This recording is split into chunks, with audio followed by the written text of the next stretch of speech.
sahal maaha tacliintu subaxii alla keenaba cilmi baa soo siyaadey oo saameeya koonkee safarkii u dambeeyeyna sahal software ayaan idiin sidaayay bulshay hamoogaan marunmaanka ma ku haysay samayse mareeg ama websayda dunyadu ay xogaha ka helaan ma u baahan tahay helidda casharo muuqaal tayo sare leh ka faa'idaysiga casharo PDF oo tiknoolajiyadu ku dheehan tahay sahal software hosting advertisement software development design web waa xaro ku xeel dheer samaynta websaydada casriga ah iyo suurtagelinta barashada casharada kombiyuutarka noocyadiisa kala duwan hirgelinta barnaamijyada shirkaduhu ku shaqeeyaan ee loo yaqaan database program sahal software ugu kaalay tacliinta iyo sare leh iyo casharo muhiim ku ah sahal software waxa uu ku yaala magaalada Laascaanood xarunta gobolka Sool hamogaanin sahal software hosting advertisement and development software database and web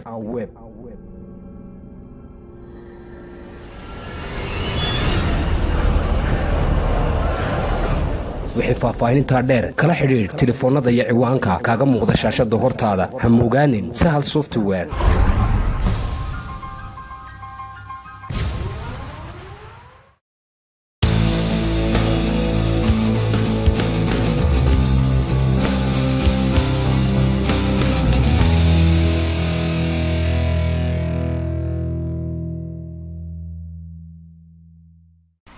بسم الله الرحمن الرحيم ومركل يمعني فايز حمالي عسد إن CSS كا هنمرنا 10 كيلو حاد 10 كيلو هذا هنكسر أنا واستعمالنا إكسترنال استهلاكين أضوحنا قضينا ما عنده واحد ده text decoration text decoration وحاول يهاي يصير وقبطة يعني سلارك دونا حسواك عشان أفضل كان نسكورني ستايل كي يقولي بقى نندق نسكورني مكذا بقى يصير ستايل كان رايت كليسينيا edit not barwanيا دين waxay soo kacay koodkii CSS ka ahaa soo kacay waxa leeyahay barbir ataan body oo kale raahdo isagu waa calooshii laakiin xariijima ayaan sameeynaa underline buu noqon doonaa text decoration wuxuu qaban doonaa underline oo xariijin hoosta ka maraysa overline oo xariijin kor ka maraysa line throws oo xariijin dhexda ka maraysa iyo nan oo in waxa saddex midna mid kamid ah uu san yeelan marka body kuma dhex qori kartid meesha ku qasam ama wuxuu noqonayaa paragraph kaaga ama wuxuu noqonayaa h1 ka ama head ka ku noqonayaa waxaan leenahay saddexdii sababtan isku soo sameysnaa waxaan leenahay text minus decoration laba calaamood waxaan leeyahay waxa uu sameysaa underline oo markaan save raado ama website-ka refresh gareeyo waxaad u arkaysaa inuu xariijin hoosta ka mariyay waay haddana underline ka bedelaan overline isna waxa loogu talagalay inuu xariijintii korka ka mariyo marka hore hoosta ka marsanayde hadda inuu korka ka mariyo korka ay ka saaran tahay ama waxaan leeyahay line-ka dhexda ka mari waxaan leeyahay line through baan oranayaa kadibna waxaan leeyahay save haddaan website-ka refresh gareeyo line-ka dhexda ayuu ka maraya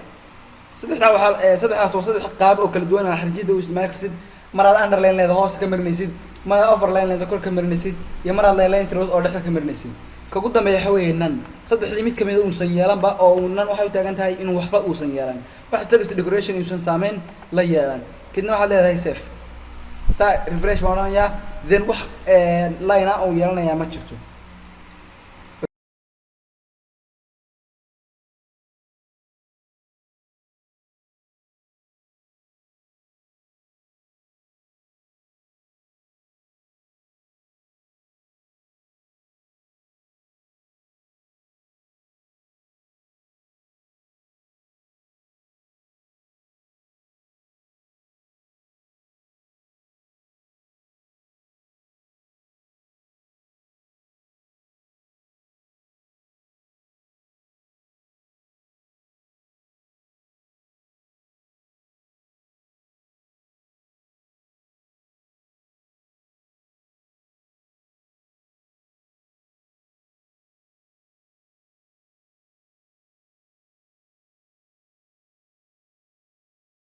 عشان كحيد بينه عن كل السلام عليكم ورحمة الله وبركاته.